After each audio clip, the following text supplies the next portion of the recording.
পেঁয়াজটা ভাজা ভাজা হয়ে যায়।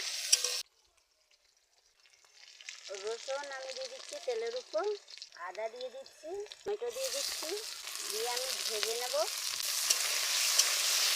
ভাজাতে আমি লবণ দিয়ে দিচ্ছি, হলুদ গুঁড়ো দিয়ে দিলাম, লঙ্কার গুঁড়ো দিয়ে দিলাম,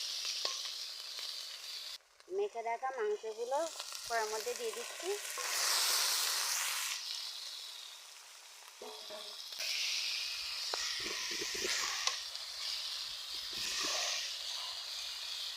ভেজে রাখা আলুগুলো দিয়ে দিচ্ছি।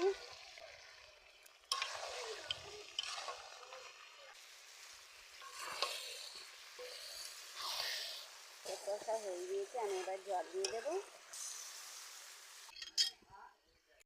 আমি সানরাইজ গরম মশলা নিয়েছি, আমি গরম মশলা ছড়িয়ে দিচ্ছি, নামিয়ে নিচ্ছি। বাড়িতে কী কী রান্না করেছি বন্ধুরা দেখো, শাক ভাজা, ঢ্যাঁড়স ভাজা, মাছের মাথা দিয়ে কুমড়ো ডালনা, কুমড়ো আলুর ডালনা, মাছের সর্ষে বাটা দিয়ে ঝাল, মাংস, চাটনি, মাছ ভাজা, আজকের দুপুরের রেসিপি।